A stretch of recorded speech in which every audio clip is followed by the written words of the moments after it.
రాష్ట్రాల్లో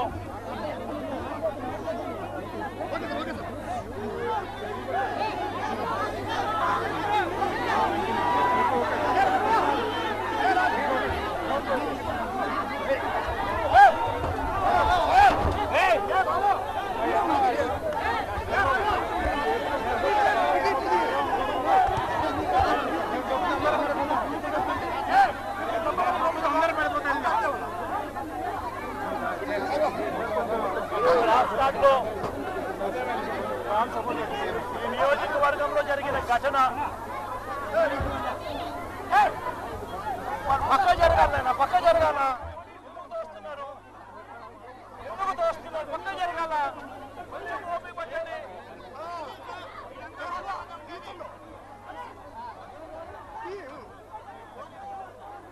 పక్క జరుగుతున్నారు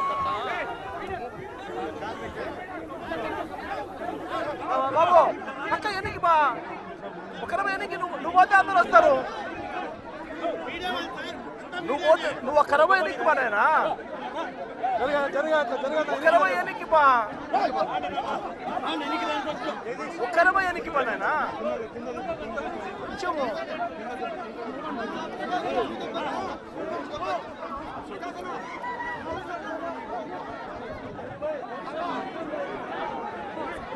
కూర్చోండి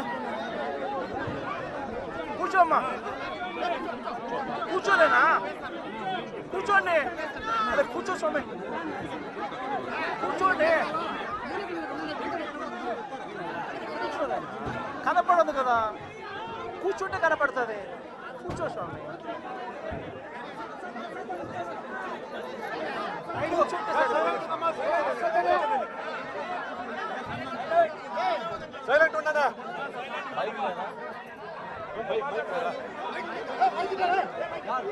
బైక్ లేదా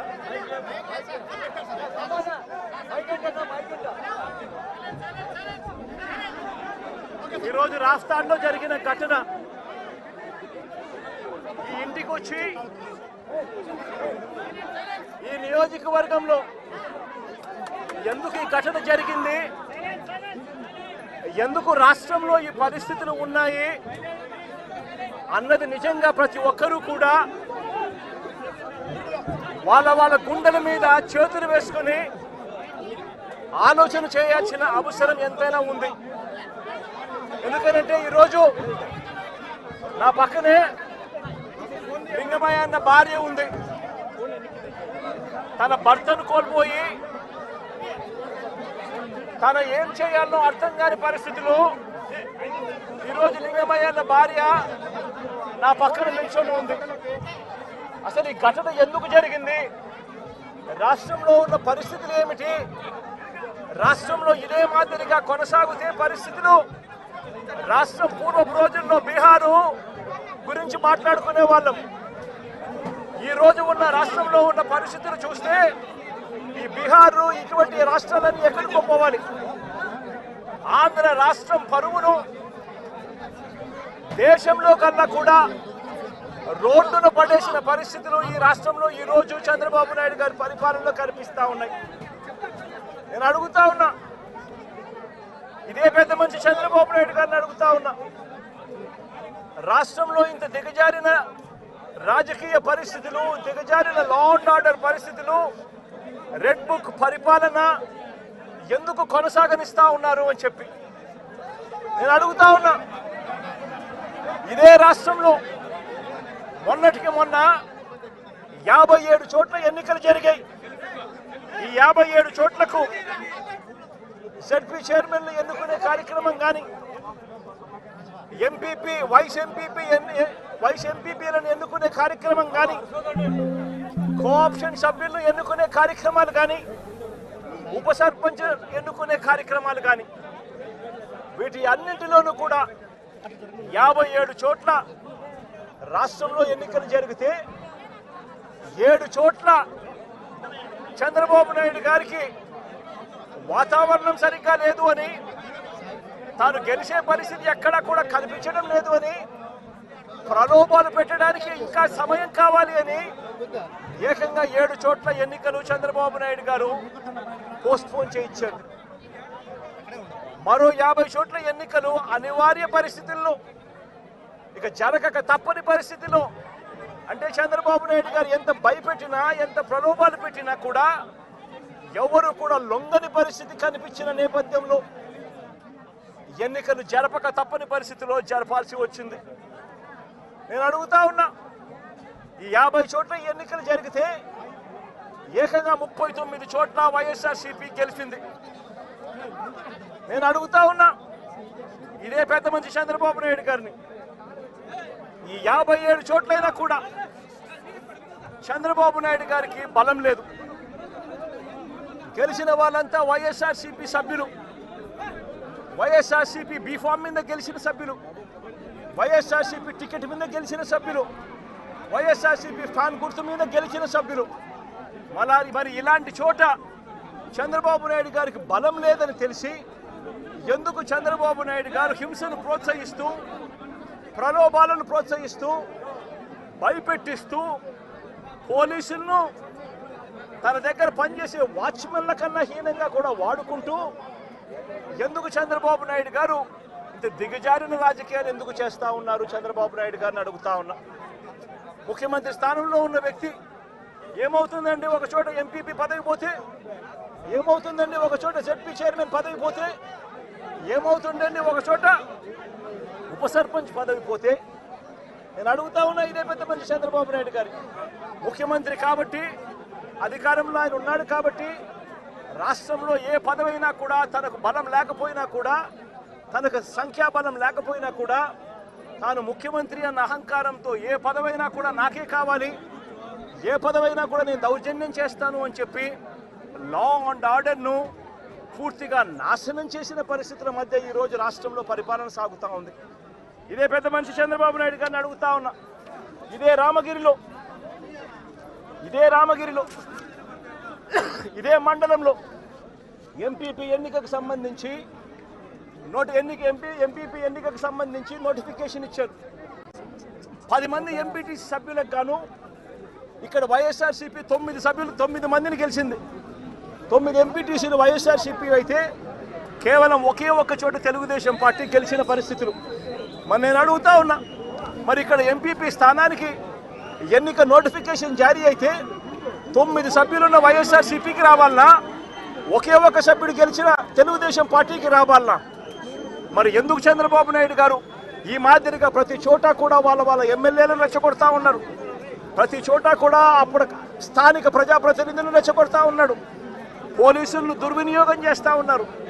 చేసి చివరికి ఏం జరిగింది? ఇక్కడ 9 మంది ఇక్కడ వైఎస్ఆర్సీపీకి సంబంధించిన సభ్యులు ఉంటే చంద్రబాబు నాయుడు గారు ప్రలోభాలు పెట్టే కార్యక్రమం, చంద్రబాబు నాయుడు గారు భయపెట్టే కార్యక్రమాలు జరుగుతూ ఉన్న నేపథ్యంలో వీళ్ళంతా కూడా కోర్టుకు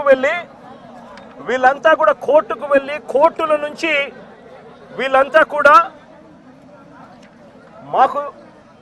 మాకు ప్రాణహాని ఉంది, ఎంపీపీ ఎలక్షన్లలో మేము పార్టిసిపేట్ చేయాలి అని అంటే మాకు ఇబ్బందికర పరిస్థితులు ఉన్నాయి అని చెప్తే కోర్టు అక్షంతలు వేసి పోలీస్ ప్రొటెక్షన్తో ఈ ఎన్నిక జరిపించండి అని చెప్పి కోర్టు ఆదేశాలు ఇస్తే, కోర్టు ఆదేశాలతో 8 మంది కోర్టు ఆదేశాలతో ఎంపీటీసీలను తీసుకొని వస్తూ ఉంటే మధ్యలో పోలీసులు ప్రొటెక్షన్ తీసుకొని పోలీస్ ప్రొటెక్షన్తో వీళ్ళంతా కూడా ఇక్కడికి వచ్చి ఓటు వేయాల్సిన పరిస్థితుల్లో పోలీసులు ఏం చేశారు? తీసుకొని వచ్చి వీళ్ళందరినీ కూడా మధ్యలో రామగిరి ఎస్ఐ సుధాకర్, ఈ రామగిరి ఎస్ఐ మధ్యలో ఈ సుధాకర్ అనేవాడు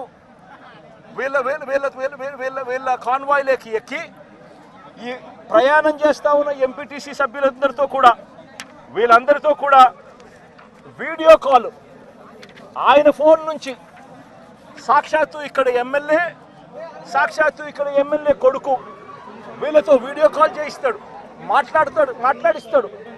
చేసేటప్పుడు భారతమ్మ అని చెప్పి ఒక ఎంపీటీసీ సభ్యురాలు ఉంటే ఆ ఎంపీటీసీ సభ్యురాలకు సంబంధించిన అమ్మా నాన్న వాళ్ళిద్దరిని వాళ్ళ దగ్గర పెట్టుకొని ఆ వీడియో కాల్లో వాళ్ళ అమ్మా నాన్నను కూడా చూపించి నువ్వు కనుక ఓటు వేయకపోతే మీ అమ్మా నాన్న వాళ్ళు ఇంటికి కూడా రారు అని చెప్పి వీడియో కాల్లో ఏకంగా బెదిరించే కార్యక్రమం జరిగింది. ఆ పాప కన్నీరు మున్నీరు ఏడుస్తూ బాధపడుతూ ప్రకాశం చెప్పిన పరిస్థితులు. ఇలాంటి పరిస్థితిలో ఒక ఎస్ఐగా ఉన్న వ్యక్తి తాను చేసిన పని ఏమిటి? తాను వెళ్ళి కాన్వాయ్లోకి తాను సెలవు మీద ఉన్నాడట ఎస్ఐ. తాను మామూలుగా పోకూడదట.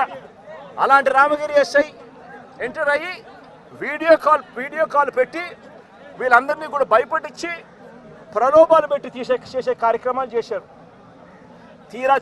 తీరా చూస్తే ప్రలోభాలకు వీళ్ళు ఎక్కడా కూడా రోజుల్లో చంద్రబాబు నాయుడు గారు ఏమన్నా స్పందించి మీ అంగన్వాడీ టీచర్కి తగ్గ వేతనం ఇవ్వాలి, 26,000 ఇవ్వాలని ఎన్నికకు ఎంపీడీఓ కార్యాలయానికి తీసుకొని పోయి ఎన్నిక జరిగించే కార్యక్రమానికి ఫుల్ స్టాప్ పెట్టించేసి టైం అయిపోయి చేసేట్టుగా చేసి ఎన్నిక లాస్ట్కు కోరం లేదని చెప్పి ఎన్నికను పోస్ట్ పోన్ చేసే కార్యక్రమం చేసిన తర్వాత ఇదే ఎస్ఐ వీళ్ళను పెనుగొండకు తీసుకొని పోతాడు.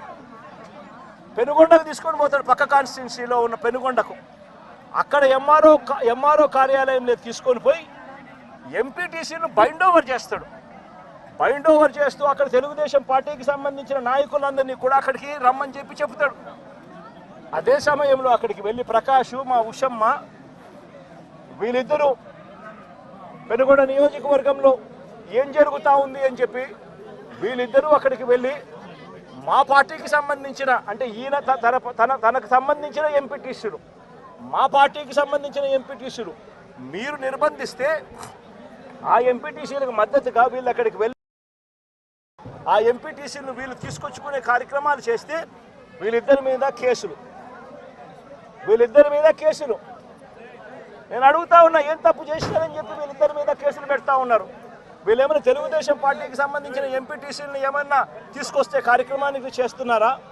లేదే మా పార్టీకి సంబంధించిన ఎంపీటీసీలను సాక్షాత్తు పోలీసుల సమక్షంలో పోలీస్ అధికారే తెలుగుదేశం పార్టీ నాయకులతో కలిసి మా పార్టీకి సంబంధించిన ఎంపీటీసీలను కిడ్నాప్ చేసే కార్యక్రమం ఒకవైపున జరుగుతూ ఉంటే అడ్డుకునేందుకు వీళ్ళు అక్కడికి వెళ్ళి ధర్నా చేసి ఎంపీటీసీలను తీసుకొచ్చుకునే కార్యక్రమం వీళ్ళు చేస్తే వీళ్ళ మీద కేసులు పెడతారు.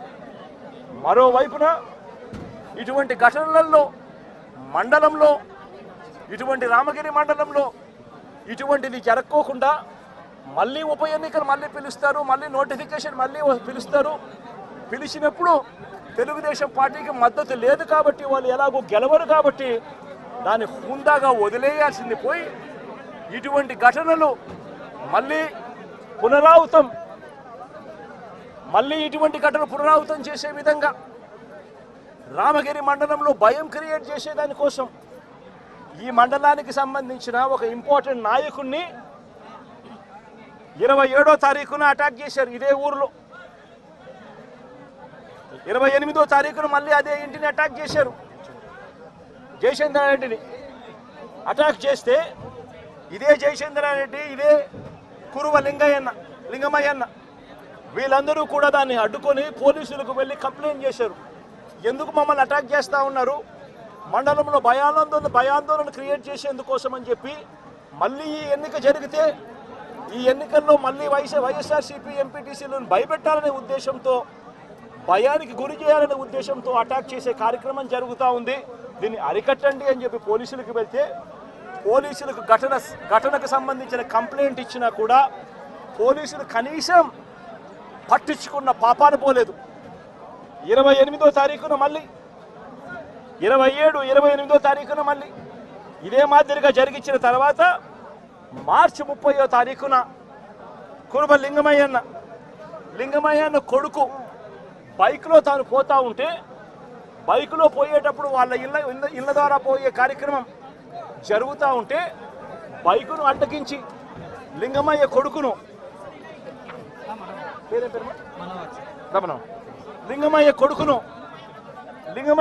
అటాక్ చేస్తారు. అటాక్ చేస్తే లింగమయ్య కొడుకు మనోహర్ అటాక్ చేస్తే ఫోన్లో నాన్న నన్ను కొడతా ఉన్నారు, నన్ను అటాక్ చేసినారు, నన్ను కొడతా ఉన్నారు అని చెప్పి వాళ్ళ నాన్నతో తను మాట్లాడితే నువ్వు ఫోన్ చేసి మళ్ళీ మీ నాయనకి చెప్తావా అని చెప్పి మళ్ళా వీళ్ళింటికి ఇక్కడ నుంచి 20 మంది బేస్బాల్ బ్యాట్ అట బేస్బాల్ బ్యాట్ కూడా తీసుకొని పోయి బేస్బాల్ బ్యాటు, కట్టెలు, రాళ్ళు, మచ్చుకొత్తి కూడా తీసుకొని మీద 20 మందితో ఇళ్ళ కాడికి పోయినారు. ఇంటికాడికి పోయి లింగమయ్యను బేస్బాల్ కట్టెతో నెత్తి మీద కొడితే బేస్బాల్ కట్ట విరిగి ఏకంగా ఆ మనిషి చనిపోవడం జరిగింది. నేను అడుగుతా ఉన్నా ఇదే రకమైన పాలనకు సంబంధించి నేను క్వశ్చన్స్ అడుగుతా ఉన్నా. చంద్రబాబు నాయుడు గారిని అడుగుతా ఉన్నా, పోలీసులను అడుగుతా ఉన్నా, అయ్యా మీరు చేసేది న్యాయంగా ఉందా, మీరు చేసేది ధర్మంగా ఉందా అని చెప్పి నేను అడుగుతా ఉన్నా. మీరు చేస్తూ ఉన్న ఈ రాంగ్ ప్రెసిడెంట్ వల్ల రాష్ట్రం ఈరోజు బీహార్ కన్నా నాశనమైన పరిస్థితుల్లో ఈరోజు తయారవుతా ఉంది రాష్ట్రం. ప్రతి చర్య మనం చేసేది డెమోక్రసీలో సిగ్గుతో తలంచుకునే కార్యక్రమానికి మీరంతా కూడా సిగ్గు లేకుండా చేస్తూ ఉన్నారు. ఇదే లింగమైన అడుగుతా ఉన్నా, వీళ్ళల్లో కొట్టిన పోలీసులు కేసులు పెడతా ఉన్నారు. వీళ్ళ దగ్గరికి వచ్చి 20 మంది వీళ్ళని అటాక్ చేస్తే కేసులు పెట్టింది ఎంతమంది మీద? కేవలం 2 మీద మాత్రమే కేసులు పెట్టారు. ఇదే దాంట్లో క్రియాశీలకంగా వ్యవహరించిన రమేష్ నాయుడు మీద ఎందుకు కేసు పెట్టలేదు, మిగిలిన వాళ్ళందరినీ కేసులోకి ఎందుకు తీసుకొని రావడం లేదు అని చెప్పి ఇదే పోలీసులను, ఇదే చంద్రబాబు నాయుడు గారిని అడుగుతా ఉన్నా. ఇదే గ్రామంలో ఇదే తెలుగుదేశం పార్టీకి సంబంధించిన ఎమ్మెల్యే బంధువులు, వీళ్ళంతా బంధువులను తెలిసినా కూడా రెచ్చగొట్టే కార్యక్రమం సాక్షాత్తు ఈ ఎమ్మెల్యే కొడుకు ఇక్కడికి వచ్చి ఈ గ్రామంలో 27 తారీఖు ఆయనే వచ్చి రెచ్చగొట్టే కార్యక్రమం చేసిపోయినా కూడా ఆయన మీద కూడా కేసు ఎందుకు పెట్టడం లేదు అని అడుగుతా ఉన్నా. వాళ్ళందరినీ కూడా తప్పించే కార్యక్రమం చేస్తూ ఉన్నారు. తూతూ మంత్రంగా 2 మీద మాత్రమే కేసు పెట్టారు. కానీ ఈ హత్యను ప్రోత్సహించిన ఎమ్మెల్యేను కానీ ఎమ్మెల్యే కుమారుడు కానీ వారి మీద మాత్రం ఎటువంటి చర్యలు కూడా తీసుకోలేదు. కంప్లైంట్ చేసినా కూడా 27వ తారీఖున 28వ తారీఖున మా ఇళ్ళ మీద దాడి జరుగుతూ ఉంది, మాకు పోలీస్ ప్రొటెక్షన్ ఇవ్వండి అని చెప్పి కంప్లైంట్ చేసినా కూడా పోలీసులు ఎందుకు పట్టించుకోలేదు అని చెప్పి చంద్రబాబు నాయుడు గారిని అడుగుతా ఉన్నా, పోలీసులను కూడా అడుగుతా ఉన్నా. ఇదే ఎస్ఐ సుధాకర్ అనేవాడు వీడియో కాల్స్తో ప్రతి ఎంపీటీసీలని కూడా తానే ప్రలోభాలు పెడుతూ తన ఫోన్లో నుంచే వీడియో కాల్స్తో వాళ్ళతో ఫోన్లో మాట్లాడించి తానే క్రియాశీలకంగా ఇదే రామగిరి మండలానికి సంబంధించిన ఎస్ఐ కేసు పెట్టినా కూడా యాక్షన్ తీసుకోకుండా తానే ఇవన్నీ చేస్తూ ఉంటే ఎందుకు ఆ ఎస్ఐ మీద యాక్షన్ తీసుకోవడం లేదు, ఎందుకు ఆ ఎస్ఐ ఫోన్ రికార్డ్స్ను ఎందుకు పరిగణలోకి తీసుకోవడం లేదు అని చెప్పి కూడా గట్టిగా అడుగుతా ఉన్నా. ఇదే లింగమయ్యతో పాటు కొడుకు శ్రీనివాస్పై కూడా దాడి చేశారు. కానీ ఆశ్చర్యం ఏమిటంటే లింగమయ్య కొడుకు నుంచి కాకుండా వాళ్ళు కంప్లైంట్ రాసుకునింది ఎవరితో తెలుసా? వాళ్ళంతకు వాళ్ళే ఒక పేపర్ మీద రాసుకొని వచ్చి పోలీసులు చదువు రాదని చెప్పి లింగమయ్య అన్న భార్యతో ఏలుముద్ర బలవంతంగా వేయించుకున్నారు. ఇది న్యాయమేనా అని అడుగుతా ఉన్నా. లింగమయ్య అన్న భార్య చదువు రాదని, కొడుకు పక్కన ఉన్నాడు, దాడిలో ఆయన కూడా గాయపడ్డాడు, చదువుకున్నాడు, కానీ ఆయనతో స్టేట్మెంట్ తీసుకోరు. స్టేట్మెంట్ తీసుకునేది పోలీసులే రాస్తారు. లింగమయ్య అన్న భార్యతో ఏలుముద్ర తీసుకుంటాడు. ఎందుకు? ఆయన చదువు రాదు. భయపడిచ్చి పెట్టకపోతే సంతకం ఏలుముద్ర వేయకపోతే ఏమన్నారమ్మా? సంతకం పెట్టాలి. ఎట్టి పరిస్థితుల్లో పెట్టకుండా పోతే ప్రసక్తే లేదు, ఖచ్చితంగా పెట్టాలని చెప్పి ఆమెతో ఏలుముద్ర తీసుకుంటారు. వీళ్ళు ఏం రాసుకున్నారో ఆమెకు తెలీదు, ఏం స్టేట్మెంటు ఉందో దాంట్లో తెలీదు, ఎవడు చెప్పడు. కానీ కొడుకు ఇచ్చే స్టేట్మెంట్ మాత్రం తీసుకునే కార్యక్రమం మాత్రం చేయరు. ఇదే లింగమయ్యను చంపాలనే ఉద్దేశంతో బేస్బాల్ బ్యాటుతో మరి ఇక్కడికి వచ్చి బేస్బాల్ బ్యాటుతో తల మీద కొట్టి చంపిన నేపథ్యంలో ఎక్కడ కూడా పోలీసులు నమోదు చేసిన కేసుల్లో ఎక్కడా కూడా బేస్బాల్ బ్యాట్ ఉందని, బేస్బాల్ బ్యాట్తో కొట్టారని చెప్పి ఎక్కడా రాయరు. ఏంది చిన్న చిన్న కర్రలతో గొడవ జరిగిందని, ఆ దొమ్మిలో ఏదో జరిగిపోయిందని వక్రీకరించే ప్రయత్నమే జరుగుతూ ఉంది. ఇక్కడ ఆశ్చర్యకరమైన విషయం ఏమిటంటే పోలీసులు విచారించిన 8 మందిలో 5 మంది మాత్రమే లింగమయ్య కుటుంబకులు. మిగిలిన 3 పోలీసులు సాక్షులుగా చేర్చిన మిగిలిన 3 తెలుగుదేశం పార్టీకి సంబంధించిన నిందితులకు సంబంధించిన సన్నిహితులను సాక్షులుగా మరో 3 పోలీసులే చేర్చడం అన్నది నిజంగా లా అండ్ ఆర్డర్ అన్నది ఏ స్థాయిలోకి దిగజారిపోయింది, పోలీసు అనే వ్యవస్థ ఏ స్థాయిలోకి దిగజారిపోయింది అని చెప్పడానికి నిజంగా ఇంతకన్నా వేరే ఉదాహరణ కూడా అవసరంలా. అంటే వీళ్ళే మనుషులను తప్పించేదానికోసం సాక్షులను కూడా వీళ్ళకు కావలసిన సాక్షులను మాత్రమే వీళ్ళు ఇప్పుడే యాడ్ చేసుకొని దానికి మళ్ళా లింగమయ్య అన్న భార్యతో ఏలుముద్ర చేయించుకొని వీళ్ళంతకు వీళ్ళే కేసును బిల్డప్ చేస్తూ ఉన్నారనంటే ఇంతకన్నా దారుణమైన పోలీసు వ్యవస్థ ప్రపంచ చరిత్రలో ఎక్కడైనా ఉంటుందా అని అడుగుతా ఉండ. వీళ్ళంతకు వీళ్ళే తప్పుడు సాక్ష్యాలు క్రియేట్ చేసి వీళ్ళంతకు వీళ్ళే కేసును నీరు కార్చే కార్యక్రమం జరుగుతూ ఉంది. నేను ఒకటే చెప్తా ఉన్నా, ఇక్కడ రామగిరిలో జరిగిన విషయమైనా కానీ రాష్ట్ర వ్యాప్తంగా వీళ్ళు చేస్తూ ఉన్న అన్యాయాలు అయితేనేమి, తిరుపతిలో డిప్యూటీ మేయర్ ఉప ఎన్నిక జరిగితే ఏకంగా బస్సులో ఉన్న కార్పొరేటర్లను ఏకంగా పోలీసులు ఆధ్వర్యంలోనే అడ్డగించి ఏకంగా బస్సులో ఉన్న కార్పొరేటర్లు బస్సులో ఉన్న ఎమ్మెల్సీను ఏకంగా పోలీసుల ఆధ్వర్యంలోనే కిడ్నాప్ తీసుకొని పోవడం ఏ స్థాయిలోకి దిగజారిపోతా ఉందో నేను అడుగుతా ఉన్నా. చంద్రబాబు నాయుడు గారి సొంత నియోజకవర్గం రామకుప్పంలో జరిగిన ఎంపీపీ ఎన్నిక కూడా అదే పరిస్థితి. ఇదే మాదిరిగా దౌర్జన్యంతోనే ఎన్నిక జరిగించే కార్యక్రమం చేసినారు. పశ్చిమ గోదావరి జిల్లాలో జరిగిన అత్తిలి ఎంపీపీ ఎన్నిక చూసినా ఇదే దౌర్జన్యమే కనిపిస్తుంది. ఎక్కడా వీళ్ళకి సంఖ్యాబలం లేదు, అయినా కూడా దౌర్జన్యంతోనే గెలవాలి అని చెప్పి దౌర్జన్యాలు చేసిన పరిస్థితులే కనిపిస్తూ ఉన్నాయి. విశాఖపట్నంలో కూడా ఇప్పుడు ఏం జరుగుతూ ఉంది? 98 మంది సభ్యులుంటే 56 మంది సభ్యులు వైఎస్ఆర్సీపీ బీఫామ్ మీద వైఎస్ఆర్సీపీ సింబల్ మీద గెలిచిన వాళ్ళు. తెలుగుదేశం పార్టీకి ఎక్కడ ఉంది స్ట్రెంత్ అని అడుగుతా ఉన్నా. ఇక్కడ కూడా దౌర్జన్యం చేస్తూ క్యాంపులో ఉన్న వైఎస్ఆర్సీపీ సభ్యులను సైతం భయపెట్టే కార్యక్రమాలు చేస్తూ ఉన్నారు. ఇళ్ళకి వెళ్ళి వాళ్ళ భార్యలను భయపడిస్తూ మీ ఆయన ఎక్కడున్నాడో చెప్పకపోతే మిమ్మల్ని స్టేషన్లో పెడతామని చెప్పి భయపడిస్తూ ఉన్న పరిస్థితులు ఈరోజు రాష్ట్రంలో కనిపిస్తూ ఉన్నాయి. మరోవైపున చూస్తే రాష్ట్రంలో హత్య రాజకీయాలు ఏ స్థాయిలోకి దిగజారిపోయాయి అంటే ఏప్రిల్ 6వ తారీఖున నంద్యాలలో ఈ మధ్యనే నంద్యాల జిల్లాలో సిరివెల్ల మండలంలో యార్లగడ్డ కాన్స్టిట్యున్సీ ఇందూరు ప్రతాప్ రెడ్డి అని చెప్పి మా పార్టీకి సంబంధించిన మండల కన్వీనర్ ప్రతాప్ రెడ్డిపై దారుణంగా హత్యాయత్నం చేశారు. ఇదే చంద్రబాబు నాయుడు గారు, ఇదే ఇందూరు ప్రతాప్ రెడ్డి అనే వ్యక్తి దేవాలయంలోకి వెళ్ళి పూజ చేస్తూ ఉండగా దాడులు చేయించాడు.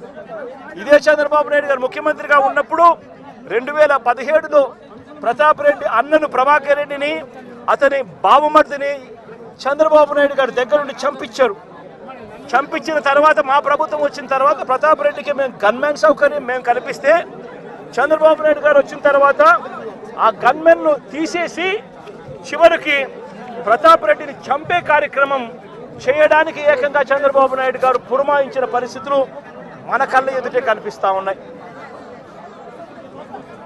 మరోవైపున గత ఏడాది ఆగస్టు 3వ తారీఖున నంద్యాల జిల్లా మహానందిలో శ్రీశైలం నియోజకవర్గంలో సీతారాంపురంలో పసుపులేటి పెద్ద సుబ్బరాయుడు అతి దారుణంగా చంపిన ఘటన కూడా చూసాం.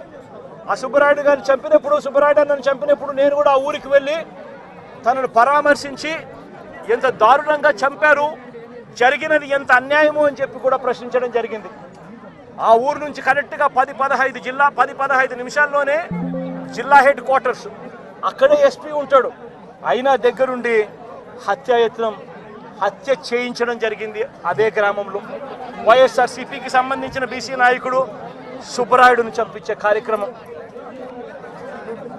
ఆశ్చర్యం ఏమిటంటే సుబ్బరాయుడు కుటుంబ సభ్యులు పోలీసులకు ఫోన్ చేసి 2-3 గంటల కిందట కూడా ఫోన్ చేసి ఊరిలో ఘటన జరగబోతా ఉంది, బయట నుంచి వ్యక్తులందరూ కూడా మోహరించినారు అని చెప్పినా కూడా కనీసం వచ్చి కాపాడే ప్రయత్నం కూడా జరగల.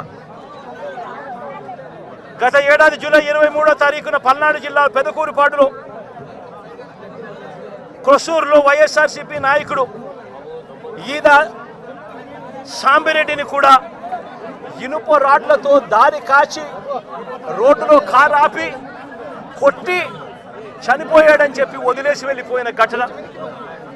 చివరకు తను హాస్పిటల్లో చేరడం, బ్రతకడం, ఈ రోజుకి కూడా తనకు 2 కాళ్ళు 2 చేతులు కూడా ఈ రోజుకి కూడా ఆపరేషన్ల మీద ఆపరేషన్ చేసి అవి బతికించే కార్యక్రమాలు చేసే కార్యక్రమాలు ఈ రోజుకి కూడా జరుగుతూ ఉంది.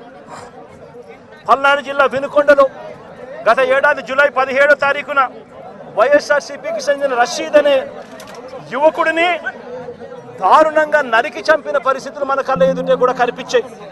ఈ ఘటన నేషన్ వైడ్ ఢిల్లీలో మేము దీక్ష చేస్తూ రషీద్ను చంపిన నడి రోడ్డు మీద చంపిన ఘటనను కూడా ఢిల్లీలో దీక్షను చేస్తూ యావత్ దేశానికి కూడా చూపించిన పరిస్థితి కూడా చూసాం.